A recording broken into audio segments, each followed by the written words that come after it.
Hello and welcome back to another air fryer video. Last time we answered Alex's comment about putting foil into the air fryer and whether or not it's a good idea. So if you want to go check out whether or not we decided to do that, and I kind of rated that hack, you might call it, then go watch that video and see if it's a good idea that you want to use with your air fryer.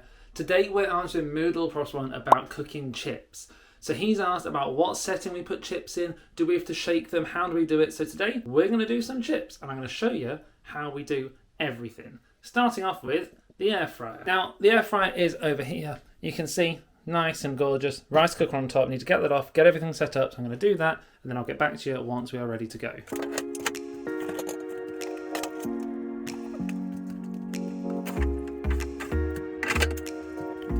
And it is as simple as that. Had a baby dolphin, I'm ready to go. Our air fryer is over here. It's looking lovely, it's ready to go. If we want to do some chips in this air fryer, first off, we need to get the chips out of the freezer. So I'm going to go and grab some chips. At the minute, we have got some of these curly fries. We've also got some, I think they're called Ziggy fries from Aldi in the freezer. I'm going to use these curly fries today. And as it's just me, I'm only going to make a small portion of chips because I don't need a massive portion. Normally, if it was me, my wife, my son, we'd do a few more, and I will have to adjust the timings for that, but I'll explain exactly how I do that as I do this portion for me. So starting off with looking at the bag, it says cook and frozen in 20 minutes. Now your first job is to not listen to that because this air fryer will cook them way quicker than 20 minutes. So we are going to get the tray out, make sure it's all set up. Tray's in the bottom. Interesting, you can tell I've not got foil in my tray, which might tell you what I thought about that foil hack, but I'll let you go and work that out yourselves by watching the video. So all we're going to do is chuck these in. Now that's just enough for me, it's perfect. I'm going to put these into my air fryer. Simple as that. Now, tidy up, get this back in the freezer, and we'll get on to selecting the buttons. And now I just need to think about how long it takes to cook. So if I was doing a normal portion of chips, I would generally start it with about half the amount of time it says on the packet. So that pack said 20 minutes, I would do 10. Now today, because that is only a small portion of chips, there's very few in there, I'm going to start with 5 minutes. It really can be that quick. There's two reasons I'm starting with 5 minutes. First off is to answer Moodle Prof's question in that, do you shake the chips? The answer is yes, we do have to shake them. If you leave them cook in the air fryer for more than 5 minutes, they end up starting to stick together. They don't get a fair cook all the way around all the time. That might not be the case so much today because there isn't many in there, but especially if you've piled them on top of each other, or they definitely won't cook thoroughly all the way through. So every 5 minutes, give them a shake. Especially when, let's say you've got more chips, you've got a great big stack in there, it's going to take 20 minutes. Every 5 minutes means 3 times you can shake it before they're done. It's perfect. So yes, we do shake them every 5 minutes. Now today, I'm going to set it for 5 minutes because it means I remember how to do it. So even if I was doing a massive pile of chips and I was going to cook them for 15 or even 20 minutes, I wouldn't set the timer to say 20 minutes. I'd set it for 5, and then when it beeps, shake them, set it for another 5. So to set the timer on these, we are going to turn it on. We're going to turn it to air fry. I find this gives the best one. Max crisp is good, but sometimes can burn the ones on the outside and not cook the ones in the middle. So air fry generally does the best, cooking all the way through.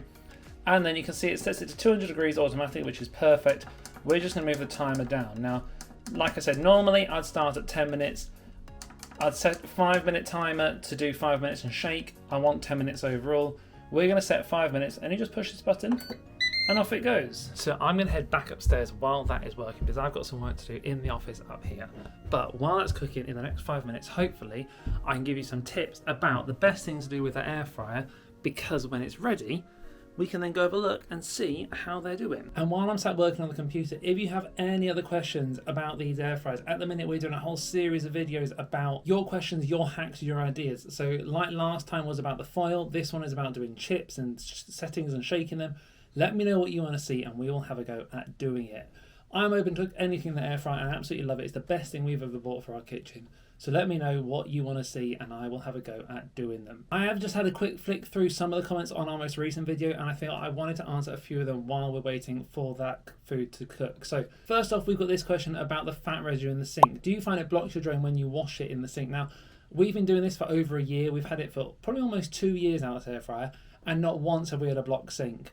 Now, we do make sure we get rid of some of the fat first. So like if there's a load of fat in that, I will pour it into a little pot and put it in the bin and then wash it. We don't pour fat down the sink. But if there's a bit in the bottom, it doesn't bother me. It goes down the sink. It's never been an issue. So no, I don't find that as an issue. Let me know if you have found it an issue, if I need to maybe look at my sink and check something, but it's never been a problem. Our sink is absolutely fine. Jasper reminded me about the chicken. We didn't check the internal temperature. On the video, you're right, I didn't check the internal temperature. I generally go with the rule of if it's white, it's all right in chicken. If it's not pink, then I'll eat it, I'll have a go. It's obviously got to be piping hot in the middle. I am very safe with how I cook it, but I don't have one of those pointy things. What are they called? I don't know. I don't have one, so yeah, it worked all right, it was fine. And we've had another comment saying that actually sometimes you have to be really careful with the foil, like we mentioned in the previous video, about it can actually ruin the non-stick. And that's an interesting point I didn't think of when I filmed the video. But if you haven't watched the video, then I'll give you a spoiler now. If you don't want to spoil it, go watch it and then come back to this point of this video.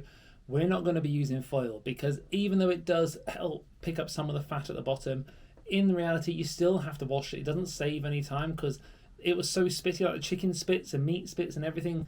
There's just grease and you have to wash it either way. So there's no point wasting the foil basically. So yeah, I'm not too worried about it scuffing up the non-stick because that's literally the only time I've ever done it and I won't be using the foil again.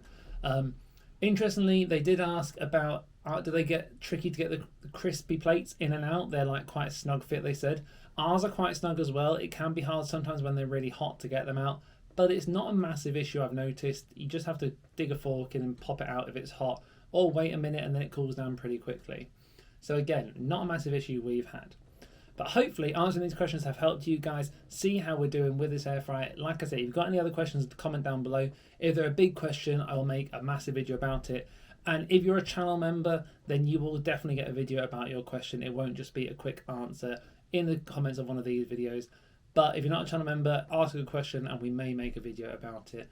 But we've got loads of these videos planned, so get the comments in quick and you might be one of yours. And it has just beeped, and that incredibly has been 5 minutes. So hopefully you found those questions useful.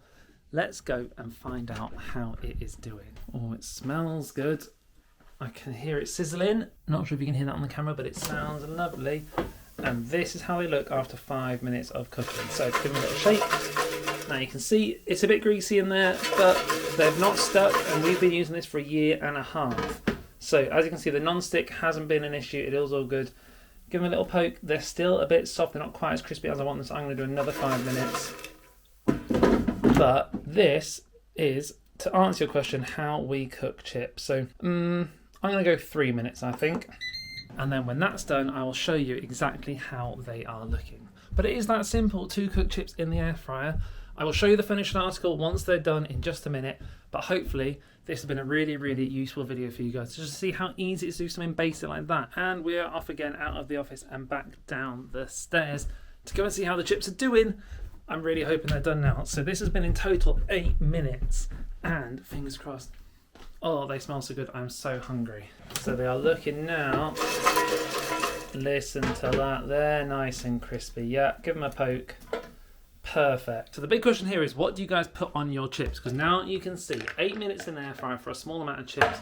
If there'd been a full portion, obviously more like 10, maybe 15 minutes if they're a really big portion.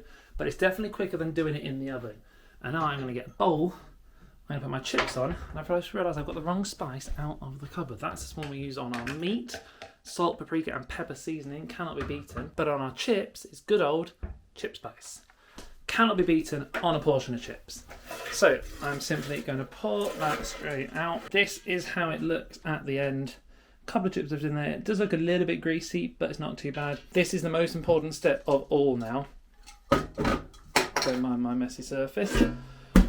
You need to make sure you soak it straight away. So I'm going to put FRYER liquid in straight off the bat and fill it up. Now this is so important because the last thing you want is to leave it and everything get cold and sticky and horrible. So as soon as you're done, all I've done is stuck some FRYER liquid and hot water in there. That can soak while I go and eat these with a nice good bit of chip spice. And stick that on, lovely. Give that a shake. Perfect. And when I've finished eating, that'll be ready to give it a nice quick scrub with a sponge and it'll be done. It does need a bit of a deep clean at the minute because generally we do a nice quick wash. It doesn't take too long. I'll just scrub it with a sponge basically. But I do need to have a look at cleaning like the bits on the inside, so like the heating element, that type of stuff. We've not done that for a little while now, and it's definitely starting to look a little bit grotty in places. So that is all I'm going to need to be doing. I'm going to have a portion of chips, and hopefully you found this useful.